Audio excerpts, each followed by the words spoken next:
Question: if you learn Torah without saying the bracha, will you not understand it or remember it, or is it just an avera? So somebody learns Torah without a bracha, l'chayra, the Gashmius on a very simple level. There's no difference in his level of understanding and his level of remembering. However, there's a famous Bach, the Bayis Chodesh, Abiel Sirkish, in Siman Mem Zayin, and the Tur. It's a famous shtickle which looks like from a Maimer Chassidus. The Bach was a Makubal, but he's a Sefer Nigla. If you ever talk to somebody, a Masnagid, about the importance of learning Chassidus and Limud HaTorah, this is a famous Bach that's quoted, where he brings a Medrash, where the Medrash says one of the reasons why the Yidden were punished for different things is because they did not make a bracha before they learned. So he asks, Lama yotza kazeis milfonov la'anisham ba'inish gadol v'ram kazeh al shalei baruchu b'teirat chilish u'lechayr aveda kala. Why did Hashem punish the Yidden so badly? According to some opinions, the Churban was because of that. Just because they didn't make a bracha, it's seemingly not just a big deal. No, it's not a big deal. So the Bach says, v'nira de kavanosi ish baruch me'olam haisa. The Eibish's kavana always was sheniya oiskim ba'Torah. The reason why should we learn Torah, kadei shetis atzem nishmeiseinu ba'atzmus v'ruchnius u'kedushas makar meitzah Torah. Our neshama is to connect with the source of the Torah, which is the Eibishter. There's a whole arichas. There's a whole page of there going on. And the purpose of Torah is to connect to the Eibishter, and therefore, if you don't make a bracha on the Torah, you're not looking to connect to Hashem. He explains more about arichas later on. So that's the reason why the bracha, not making a bracha is so severe, which is the bracha is making it sound like the whole purpose of which is the most common mistake that Bachrim have about learning Torah. Bachrim think that we learn Torah just so we should understand it and we should have more information and know what to do. And that's why a lot of Bachrim, their big question always is, what's the point of learning Gemara and all that? The point in learning Gemara is to connect to Hashem. The same thing, what's the point in putting on tefillin? To connect to Hashem. And even though it may be not so interesting and you don't gain anything from it, but you put on tefillin. Same thing as learning Torah. And if you don't make a bracha, it means you don't have that, the connection to Hashem is not the same way. So an information you might know the same, yes, but the connection to Hashem you don't have. So that's a very big difference. Another detail is that when it comes to learning Torah, to paskin halacha, you have to have siyata d'shmaya. So therefore, a person doesn't make a bracha, so he doesn't have the extra siyata d'shmaya in his learning. So on an intelligence level, l'chayra he'll understand the same way, but because he doesn't have the siyata d'shmaya, he might be making mistakes in his understanding of his learning. And the paskin halacha l'mais. Question: how are you supposed to put away your tefillin? I have seen a lot of opinions. I'm not sure what the Bachar is asking about putting away your tefillin, about wrapping up your tefillin, or about putting your tefillin on the left and the right. I'm not sure. So wrapping up your tefillin, there's no rules how to wrap up your tefillin. There's a famous thing that's something called kanfeyona, that you wrap on both sides. Most people wrap the way your father told you how to wrap. That's the best way to do it. Some people do by their teachers. I've shown in the past the way my grandfather showed me how the Rebbe wrapped this tefillin. If you want, I can show you also. But that's any way you do it is fine. There's no real rules regarding left and right. So what we had, our minig is, Alter Rebbe Shulchan Aruch is, the rule is when you're putting in shal yad and shal reish, the rule is that you have to put it in such a way that you bump into shal yad before shal reish. And that is why our minig is to put shal reish in the right part of the bag and the shal yad in the left part of the bag and the shal yad sticking out slightly. So that is our minig, the shal yad on the left, shal reish on the right. And they bring over here that others say that the Mishnah Brura brings in that you should put the shal yad on the right side and the shal reish on the left side. So if you ever take tefillin from a misnagid, for whatever reason that would be shaykh, be careful that you have the shal yad and shal reish. They might be going by this opinion. And that's regarding. So our minig is shal yad on the left, shal reish on the right. Now Rashi and Rabbeinu Tam, that's for sure no rules. Whatever makes sense to you. Some say right is like this, left is like that. Depends on the zipper of your bag, how it works. Again, there is no official rules. Every way is fine. There's nothing not important. Some regarding the Rebbe's minhagim, so the Rebbe's minig, the Rebbe Bechal did not wrap up his tefillin later in the years. He would not wrap up his tefillin, and also the Rebbe didn't have like a proper bag for the tefillin. He put it in a shelf. It could be there was a bag, but it wasn't like a big bag for everything together. He had a shelf for Rashi or for Rabbeinu Tam and the Shimusha Rabban and Ravid. There's only Shal Rosh, so it wasn't in a regular bag like we have. I hope I answered the question. If the Bachar meant something else, you should write again and more pratim. It says in Baba Basra, either you give tzedakah to poor, or officers, meaning tax collectors, will take it by force. But does that mean it counts as tzedakah? Then can I pay my taxes with meiser money? No, it doesn't mean you can pay your taxes with Meiser money. It means that there's money which is designated for tzedakah. Hashem wants you to give that money for tzedakah.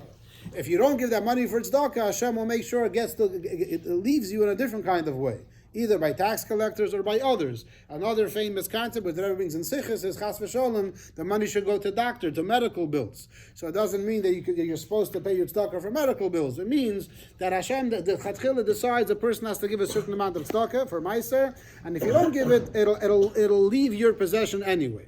Now, regarding paying taxes, we mentioned this a few times already, that the obligation to give Meiser on tzedakah is after you pay your basic expenses. So if a person makes, let's say, $10,000, so now from that money he has to pay taxes $1,000, so he doesn't have to give Meiser $1,000 from the 10. He has to give Meiser only $900 because that's after he pays his taxes, and also other expenses. Only after you pay your basic expenses, the money that you have remaining, that's when you pay Meiser from that. So that's a Maimer Musgar. But again, it doesn't mean you can pay your expenses from Meiser.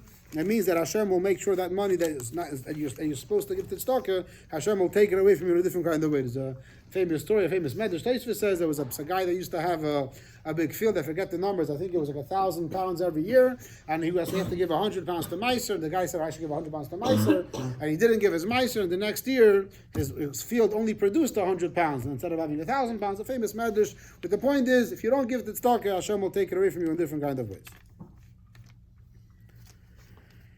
If a bacher isn't feeling well, but thinks he can manage Seder, should he come to Seder at the risk of getting other bacherim sick? Or is it better to stay in his room, daven, learn there, read stories, etc.? So, a bacher that feels that he's in a situation where he could cause others to be sick should not come to Seder, but he has to really know that that's the situation, and also he should not be going anywhere else. I've seen Bachrim in the past that I go downstairs by the lunchroom, I see a Bachar wasn't in Seder, and I see him in the lunchroom walking into the kitchen. Why would you say there? Oh, I'm not feeling well. Then get out of the kitchen. If you're not feeling well, you shouldn't be here with all your germs and everything else. If you're not feeling well, you should try to be as quarantined as possible. But that's only in a situation where it's taka is a risk. You have to know what illness you have. If it's taka contagious, if it's taka can cause others to get sick. Often washing your hands with soap and just wearing a mask will be enough to make sure others don't get sick, and that should be enough. But if it's contagious, then yes, of course, it's important not to make others at risk, and stay in bed, stay in your room, and learn the best you can in your room. Can you use Meiser money to buy Svardim? So my Rav told me, I know different people have different opinions, my Rav told me that you're allowed to, as long as you make your Svardim available for others. Which means to say, buying Svardim only for personal use, and no one else can have them, you're not allowed to. But once you're buying money for Svardim for a library, for a public library, then you're allowed to. So he told me, my Rav told me, a public library is not open 24/7. Some libraries are only open a few times a week. So if you can make you buy your Svardim and tell people that if anybody wants to borrow your Svardim, they can borrow your Svardim, and this way it's officially a library. It doesn't mean they can come whenever they want. Like I said, just like any library. So as long as you ask them if you to write in the sefer, he says no, you have to write inside the sefer. As long as you have that, you tell people this is a library sefer and you're the librarian and you have hours that you let people come and let them borrow, so you can. So Baruch Hashem, over the years, many Bachrim have borrowed different Svardim that I've had, that I bought from Meiser money, so I've done that. So that's what my Rav Paskin. I know other Rabbanim Paskin differently. Some say you cannot buy. Some say if you buy it, you have to mamish write on it and say it's a library. It has to be official hours and all that. So this is what my Rav told me. So that's what I'm sharing with you.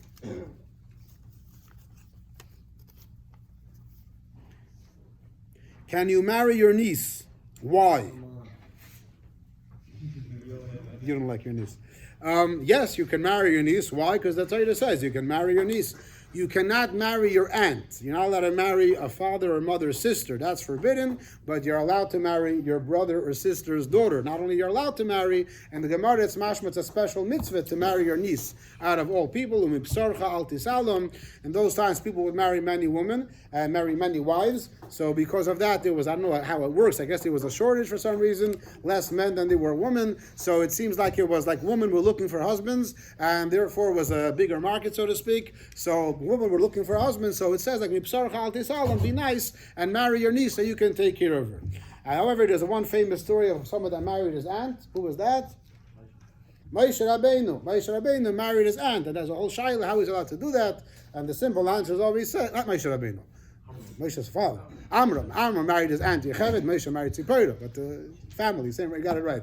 Amram married Yocheved, that's a famous question, how could he marry his aunt? And that's the basic answer is, that was before Matan Torah, but there's always more biyurim about that, v'chula v'chula. Yes? What's so basically you're saying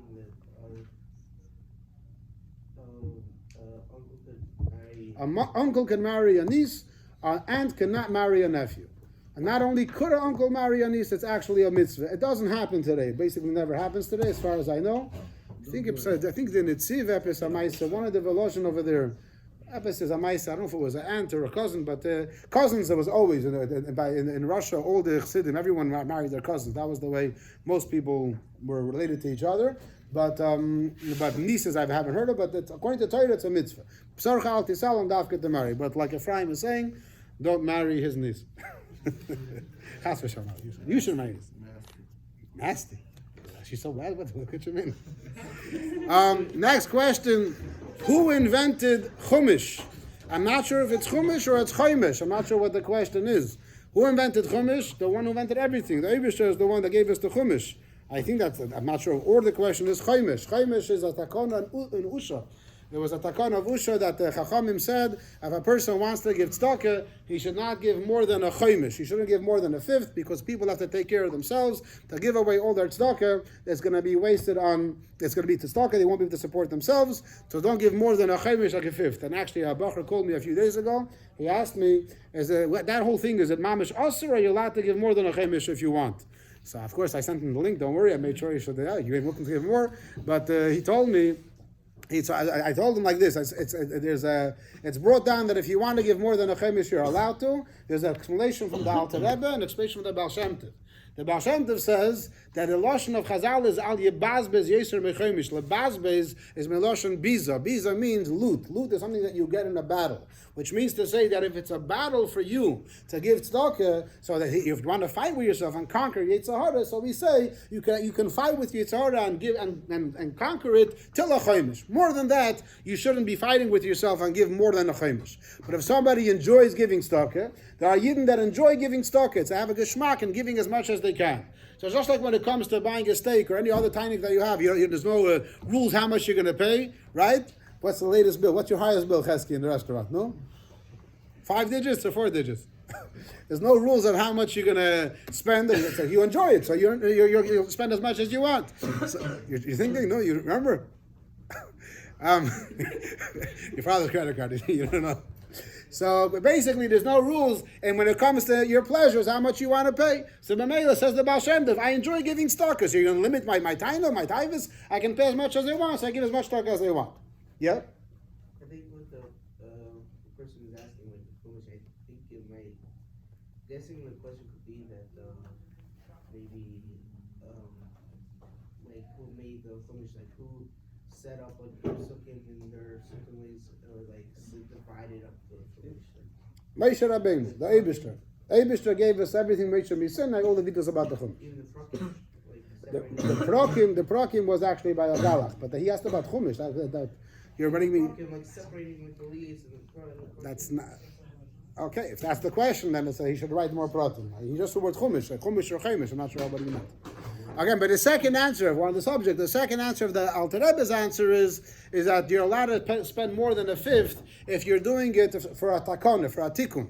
And he says an example when it comes to medical bills, and a person has to heal his physical body, so there's no rules how much you can spend on medical bills. Whatever is necessary, you're going to pay.